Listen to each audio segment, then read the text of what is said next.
Rhythm of learning hot ടോപ്പിക്സിന്റെ class ആണ്. ഇന്ന് നമ്മൾ ചെറിയ ചെറിയ കുട്ടി കുട്ടി ഹോട്ട് ടോപ്പിക്സ് ആണ് പഠിക്കണത്. അപ്പൊ അതിൽ ആദ്യം തന്നെ പഠിക്കണത് എന്താന്ന് ചോദിച്ചാൽ ആസിഡുകളെ കുറിച്ചാ പഠിക്കണത്.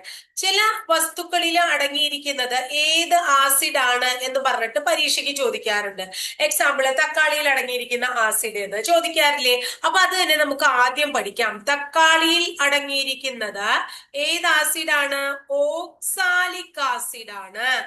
തക്കാളിയിൽ എന്താണ്? ഓക്സാലിക് ആസിഡ് ആണ്. തക്കാളിയിൽ ഓക്സാലിക്. തക്കാളിയിൽ മാത്രല്ല, ചുവന്ന ഉള്ളിയിലെ ചുവന്ന ഉള്ളി, ആ ചുവന്ന ഉള്ളിയിലും എന്തുതന്നെയാണ്? ഓക്സാലിക് ആസിഡ് ആണ്. അതുപോലെ തന്നെ ചോക്ലേറ്റില് എന്താണ്? ചോക്ലേറ്റിലും എന്താണ്? ഓക്സാലിക് ആസിഡ് ആണ്. അതുപോലെ നേന്ത്രപ്പഴത്തിലും ഓക്സാലിക് ആസിഡ് ആണ്. അപ്പൊ എന്തിലൊക്കെ ഓക്സാലിക് ആസിഡ് ഉണ്ട് എന്ന് മനസ്സിലാക്കുക. തക്കാളി, ഉള്ളി, ചോക്ലേറ്റ്, നേന്ത്രപ്പഴം, അതിലൊക്കെ തന്നെ എന്താണ്? ഓക്സാലിക് ആസിഡ് ആണ്. ക്ലിയർ ആയില്ലേ? ഇനി അടുത്തത് മാംസ്യത്തില് എന്ത് ആസിഡ് ആണ്? മാംസ്യത്തിൽ അടങ്ങിയിരിക്കുന്ന ആസിഡ് എന്താണ്? അമിനോ ആസിഡ് ആണ്. മാംസ്യത്തിൽ അടങ്ങിയിരിക്കുന്നത് അമിനോ ആസിഡ് ആണ്. അടുത്തത് വിനാഗിരിയിൽ എന്ത് ആസിഡ് ആണ്? വിനാഗിരിയിൽ അടങ്ങിയിരിക്കുന്നത് അസറ്റിക് ആസിഡ് ആണ്. വിനാഗിരിയിൽ എന്ത് ആസിഡ് ആണ്? അസറ്റിക് ആസിഡ് ആണ് വിനാഗിരി ട്ടോ. അടുത്തത് തൈരിൽ എന്ത് ആസിഡ് ആണ്? തൈരിൽ അടങ്ങിയിരിക്കുന്നു ലാക്റ്റിക് ആസിഡ്. തൈരിൽ എന്ത് ആസിഡ് ആണ്? തൈരില് ലാക്റ്റിക് ആസിഡ് ആണ്. തൈരിൽ അടങ്ങിയിരിക്കുന്ന ആസിഡ് എന്താണ്? ലാക്റ്റിക് ആസിഡ് ആണ്. ഇനി അടുത്തത് നെല്ലിക്കയിൽ എന്ത് ആസിഡ് ആണ്? നെല്ലിക്കയിൽ അടങ്ങിയിരിക്കുന്ന ആസിഡ് അസ്കോർബിക് ആസിഡ്. ചോദിച്ചിട്ടുള്ള ചോദ്യമാണ്. നെല്ലിക്ക, അസ്കോർബിക് ആസിഡ്. നെല്ലിക്കയിൽ അടങ്ങിയിരിക്കുന്നു എന്താണ്? അസ്കോർബിക് ആസിഡ് ആണ്. ക്ലിയർ ആയില്ലേ? ഇനി അടുത്തത് പുളിയിൽ അടങ്ങിയിരിക്കുന്ന ആസിഡ്. പുളിയിൽ അടങ്ങിയിരിക്കുന്നു ടാർട്ടാറിക് ആസിഡ്. പുളിയിൽ അടങ്ങിയിരിക്കുന്ന ആസിഡ് ടാർട്ടാറിക് ആസിഡ് ആണ്. അതുപോലെ തന്നെ മുന്തിരിയിൽ അടങ്ങിയിരിക്കുന്ന ആസിഡും ടാർട്ടാറിക് ആസിഡ് ആണ്. പുളി, മുന്തിരി എന്നിവയിൽ ടാർട്ടാറിക് ആസിഡ്. അടുത്തത് പലപ്പോഴും പരീക്ഷയ്ക്ക് ചോദിച്ചിട്ടുള്ള വേറൊരു ചോദ്യം തന്നെയാണ്. പുളി, മുന്തിരി ഒക്കെ പോലെ തന്നെ എന്താണ്? ആപ്പിളിൽ അടങ്ങിയിരിക്കുന്ന ആസിഡ് എന്താണ്? മാലിക് ആസിഡ് ആണ്. ആപ്പിളിൽ അടങ്ങിയിരിക്കുന്നത് മാലിക് ആസിഡ് ആണ്. ഇനി കൊഴുപ്പ് അതായത് എണ്ണ, കൊഴുപ്പ് അങ്ങനെയുള്ള കാര്യങ്ങളൊക്കെ ഇല്ലേ, അതിലടങ്ങിയിരിക്കുന്നത് എന്താണ്? സ്റ്റിയറിക് ആസിഡ് ആണ്. സ്റ്റിയറിക് ആസിഡ്, എണ്ണയിലും കൊഴുപ്പിലൊക്കെ എന്തടങ്ങിയിരിക്കുന്നു? Stearic acid. പലപ്പോഴും പരീക്ഷയ്ക്ക് ചോദിച്ചിട്ടുള്ള വേറൊരു ചോദ്യമാണ് മരച്ചീനിയിൽ അടങ്ങിയിരിക്കുന്നു പ്രൂസിക് ആസിഡ്. മരച്ചീനിയില് പ്രൂസിക് ആസിഡ് അല്ലെങ്കിൽ എന്ത് പറയാം? Hydrocyanic acid. മരച്ചീനി പ്രൂസിക് അഥവാ ഹൈഡ്രോസയാനിക് ആസിഡ് ആണ്. അടുത്തത് തേയിലയിൽ എന്ത് ആസിഡ് ആണ്? തേയിലയിൽ അടങ്ങിയിരിക്കുന്നു ടാനിക് ആസിഡ്. തേയിലയിൽ എന്ത് ആസിഡ് ആണ്? ടാനിക് ആസിഡ് ആണ്. തേയില ടാനിക് ആസിഡ് ആണ്. ഇനി അടുത്തത് തേങ്ങയിൽ അടങ്ങിയിരിക്കുന്ന ആസിഡ് കാപ്രിക് ആസിഡ് ആണ്. തേങ്ങയിൽ എന്ത് ആസിഡ് ആണ്? കാപ്രിക് ആസിഡ് ആണ്. ഇനി അടുത്തത് കടന്നല്, അതുപോലെ തന്നെ തേനീച്ച, അതുപോലെ തന്നെ ഉറുമ്പ്. കടന്നൽ, തേനീച്ച, ഉറുമ്പ് എന്നിവയിലൊക്കെ എന്ത് ആസിഡ് ആണ് അടങ്ങിയിരിക്കുന്നത്? ഫോർമിക് ആസിഡ് ആണ്. എന്ത് ആസിഡ് ആണ്? തേനീച്ച, കടന്നൽ അതിലൊക്കെ ഫോർമിക് ആസിഡ് ആണ് അടങ്ങിയിരിക്കുന്നത്. അടുത്തത് പലപ്പോഴും ചോദിച്ചിട്ടുള്ളത് തന്നെയാണ് സോഡാജലത്തിൽ അടങ്ങിയിരിക്കുന്നത് കാർബോണിക് ആസിഡ് ആണ്. സോഡാജലത്തിൽ എന്ത് ആസിഡ് ആണ്? കാർബോണിക് ആസിഡ് ആണ്. സോഡാജലം കാർബോണിക് ആസിഡ് ആണ്. ഇനി നാരങ്ങ എന്താണ്? നാരങ്ങ, അതുപോലെ തന്നെ ഓറഞ്ച് തുടങ്ങിയവയിൽ അടങ്ങിയിരിക്കുന്നു സിട്രിക് ആസിഡ്. നാരങ്ങ, ഓറഞ്ച് തുടങ്ങിയവയിൽ എന്താണ്? സിട്രിക് ആസിഡ് ആണ്. നാരങ്ങ, ഓറഞ്ച് തുടങ്ങിയവയിൽ സിട്രിക് ആസിഡ്. അടുത്തത് മൂത്രത്തിൽ അടങ്ങിയിരിക്കുന്നത് യൂറിക് ആസിഡ് ആണ്. Uric acid. മണ്ണില് എന്ത് ആസിഡ് ആണ് എന്ന് ചോദിച്ചാൽ മണ്ണിൽ അടങ്ങിയിരിക്കുന്നു ഹ്യൂമിക് ആസിഡ്. മണ്ണിൽ അടങ്ങിയിരിക്കുന്ന ആസിഡിന്റെ പേര് ഹ്യൂമിക് ആസിഡ് എന്നാണ്. എന്താണ്? Humic acid. അപ്പൊ ഇത്രയാണ് ആസിഡുകളുമായി ബന്ധപ്പെട്ടത്. അടുത്തത് നമ്മൾ ലോഹസങ്കരങ്ങളെ കുറിച്ചാണ് പറയുന്നത്. അടുത്തത് പിച്ചളയെ കുറിച്ചാ പറയണത്. ലോഹസങ്കരങ്ങൾ ഏതൊക്കെയാ? പിച്ചളയിൽ അടങ്ങിയിരിക്കുന്ന ലോഹസങ്കരങ്ങൾ കോപ്പറും സിങ്കുമാണ്. പിച്ചളയിൽ കോപ്പർ, സിങ്ക് തുടങ്ങിയ ലോഹസങ്കരങ്ങൾ അടങ്ങിയിരിക്കുന്നു. അടങ്ങിയിരിക്കുന്നു എന്ന് മനസ്സിലാക്കാം. അടുത്തത് ഓട്. പരീക്ഷയ്ക്ക് ചോദിച്ചിട്ടുണ്ട് ഓടും പിച്ചളയൊക്കെ. ഓട്, അതില് കോപ്പറും ടിന്നുമാണ് അടങ്ങിയിരിക്കുന്നത്. കോപ്പറും ടിന്നുമാണ് ഓടില്, കോപ്പറും സിങ്കുമാണ് പിച്ചളയില്. കോപ്പറും ടിന്നും ഓടില്, കോപ്പറും സിങ്കും പിച്ചളയിലാണ്. ക്ലിയർ ആയില്ലേ? അടുത്തത് നമ്മളോട് ചോദിക്കാറുള്ളത് ഏതാണ്? സിലുമിൻ. ഏതാണ്? സിലുമിൻ. പരീക്ഷയ്ക്ക് ചോദിച്ചിട്ടുണ്ട് സിലുമിൻ. സിലുമിനില് സിലിക്കൺ, അലുമിനിയം. എന്താണ്? സിലിക്കൺ അല്ലെ? അതുപോലെ തന്നെ അലുമിനിയം എന്നിവ അടങ്ങിയിരിക്കുന്നു silumin. Silicon, aluminium, silumin. Silicon, aluminium, silumin. അടുത്തത് എന്താണ്? ഇലക്ട്രം. അടുത്തത് എന്താണ്? ഇലക്ട്രം. ഇലക്ട്രം ഗോൾഡും സിൽവറും. ഇലക്ട്രം ഗോൾഡും സിൽവറുമാണ്. ഇലക്ട്രം ഗോൾഡും സിൽവറും അടങ്ങിയതാണ്. അടുത്തത് ബെൽ മെറ്റൽ. എന്താണ്? Bell metal. അടുത്തത് ബെൽ മെറ്റൽ ആണ്. ബെൽ മെറ്റൽ കോപ്പറും ടിന്നുമാണ്. കോപ്പറും ടിന്നും, അതായത് ഓട് പോലെ തന്നെ അല്ലെ? ബെൽ മെറ്റൽ കോപ്പറും ടിന്നും. ബെൽ മെറ്റൽ പോലെ ചോദിക്കാറുള്ളതാണ് ഗൺ മെറ്റൽ. എന്താണ്? Gun metal. ഗൺ മെറ്റൽ എന്താണ്? കോപ്പർ, ടിന്ന്, അതുപോലെ തന്നെ സിങ്ക്. കോപ്പറും ടിന്നും സിങ്കും ഉണ്ട്. എന്തില്? ഗൺമെറ്റലില് കോപ്പർ ഉണ്ട്, ടിന്നുണ്ട്, സിങ്ക് ഉണ്ട്. Copper, tin, zinc. അടുത്തത് ടൈപ്പ് മെറ്റൽ. അടുത്തത് എന്താണ്? ടൈപ്പ് മെറ്റൽ ആണ്. Type metal. ടൈപ്പ് മെറ്റൽ ആവുമ്പോ എന്താണ്? ടിന്ന്. എന്താണ്? ടിന്ന്. അടുത്തത് lead. Tin, lead, antimony. Tin, lead, antimony. Tin, lead, antimony എന്നിവ ടൈപ്പ് മെറ്റലിലുണ്ട്. ഇനി അടുത്തത് എന്താ പറയുന്നത്? നാണയ സിൽവർ. എന്താ പറയാ? നാണയ സിൽവർ എന്ന് പറയാട്ടോ. നാണയ സിൽവറിലുള്ളത് ഏതൊക്കെയാണ്?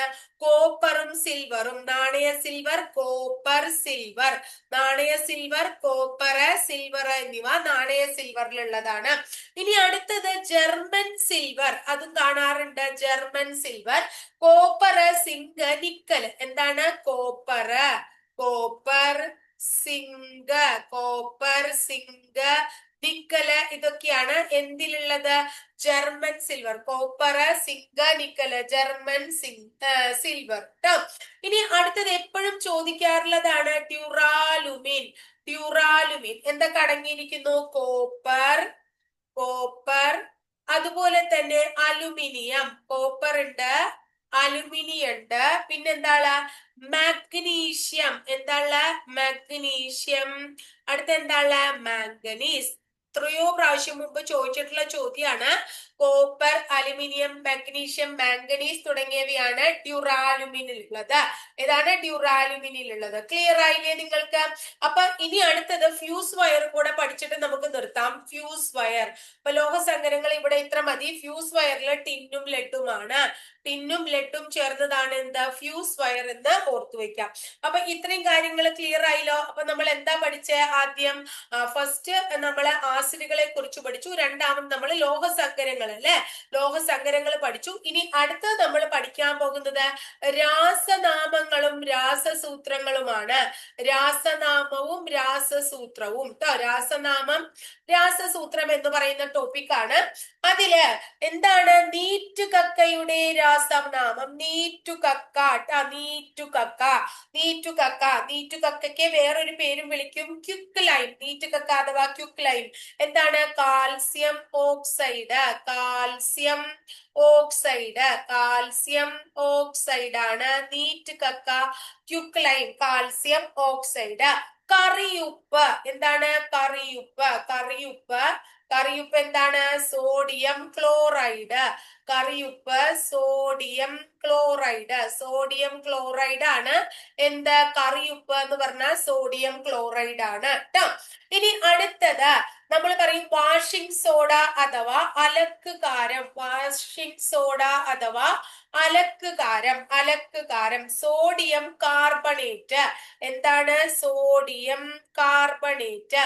സോഡിയം കാർബണേറ്റ് ആണ്. സോഡിയം കാർബണേറ്റ് ആണ് അലക്കുകാരം. ക്ലിയർ ആയില്ലേ? ഇനി അടുത്തത് ചിലി വെടിയുപ്പ്. എന്താണ്? ചിലി. ചിലി വെടിയുപ്പ്. ചിലി വെടിയുപ്പ്. ചിലി വെടിയുപ്പ് sodium nitrate. Sodium nitrate, Chile വെടിയുപ്പ്, സോഡിയം നൈട്രേറ്റ്, ചിലി വെടിയുപ്പ്, സോഡിയം നൈട്രേറ്റ്. ബേക്കിംഗ് പൗഡർ അഥവാ അപ്പക്കാരം, ബേക്കിംഗ് പൗഡർ അഥവാ അപ്പക്കാരം, ബേക്കിംഗ് പൗഡർ അഥവാ അപ്പക്കാരം, സോഡിയം ബൈകാർബണേറ്റ്, ബേക്കിംഗ് പൗഡർ അഥവാ അപ്പക്കാരം, സോഡിയം ബൈകാർബണേറ്റ്, സോഡിയം ബൈകാർബണേറ്റ് ആണ് ബേക്കിംഗ് പൗഡർ അഥവാ അപ്പക്കാരം. ക്ലിയർ ആയില്ലേ? ഇനി അടുത്തത് കുമ്മായം. എന്താണ് കുമ്മായം? കുമ്മായം കാൽസ്യം ഹൈഡ്രോക്സൈഡ്, കാൽസ്യം ഹൈഡ്രോക്സൈഡ് ആണ്, കാൽസ്യം ഹൈഡ്രോക്സൈഡ് ആണ് കുമ്മായം, കാൽസ്യം ഹൈഡ്രോക്സൈഡ് കുമ്മായം. ഇനി അടുത്തത് മാർബിൾ. എന്താണ് മാർബിള്? മാർബിൾ അല്ലെങ്കിൽ ചുണ്ണാമ്പ് കല്ല്, കാൽസ്യം കാർബണേറ്റ്. എന്താണ്? Calcium carbonate, calcium carbonate, calcium carbonate ആണ്. ക്ലിയർ ആയില്ലേ? ഇനി അടുത്തത് ബ്ലീച്ചിങ് പൗഡർ. എന്താണ്? ബ്ലീച്ചിങ് പൗഡർ ട്ടോ, ബ്ലീച്ചിങ് പൗഡർ ആണ് അടുത്തത്. Bleaching powder calcium hypochloride. എന്താണ്? Calcium, calcium hypo, calcium hypo, hypochlorite, calcium hypochlorite ആണ് എന്താ ബ്ലീച്ചിങ് പൗഡർ എന്ന് പറയുന്നത്. ഇനി അടുത്തത് പ്ലാസ്റ്റർ ഓഫ് പാരീസ്. അടുത്തത് plaster of Paris, plaster of Paris വളരെ ഇമ്പോർട്ടന്റ് ആയിട്ടുള്ളതാണ്. Plaster of Paris calcium sulphate, plaster of Paris എന്താണ്?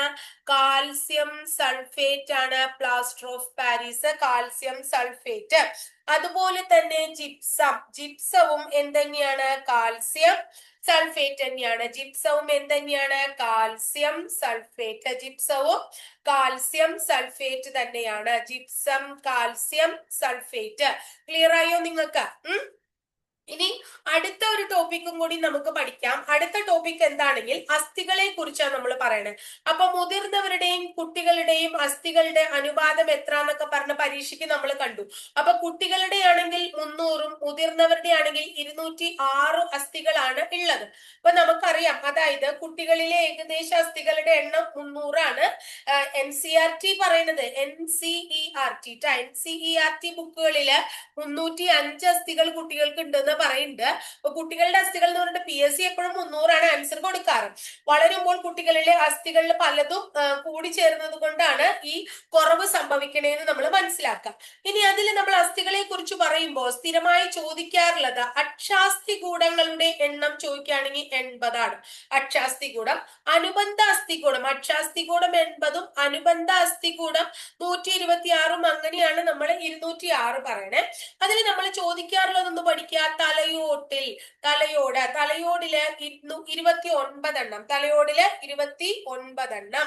ഇനി അടുത്തത് നട്ടെല്ല്. എന്താണ്? നട്ടെല്ല്, നട്ടെല്ലില് 26 എണ്ണം. അടുത്തത് വാരിയെല്ല്. എന്താണ്? വാരിയെല്ല്, വാരിയെല്ല് 24 എണ്ണം, വാരിയെല്ല് 24 എണ്ണം. ഇനി അടുത്തത് കൈകൾ, കൈകളായാലും 2 എണ്ണം കൂടിയിട്ട്, കാലുകളായാലും 2 കൈകൾ കൂടിയിട്ട് 60ഉം 2 കാലുകൾ കൂടിയിട്ട് 60ഉം, അങ്ങനെ 30×2 അങ്ങനെയാണുള്ളത് കേട്ടോ.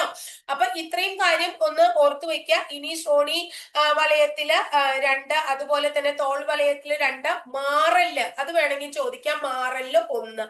അങ്ങനെയാണ് അസ്ഥികൾ നമ്മൾ പഠിക്കണത്. ഇനി അസ്ഥികളിൽ നമ്മളോട് ചോദിക്കാറുണ്ട് തുടയിലെ അസ്ഥിയുടെ പേര് എന്ത്?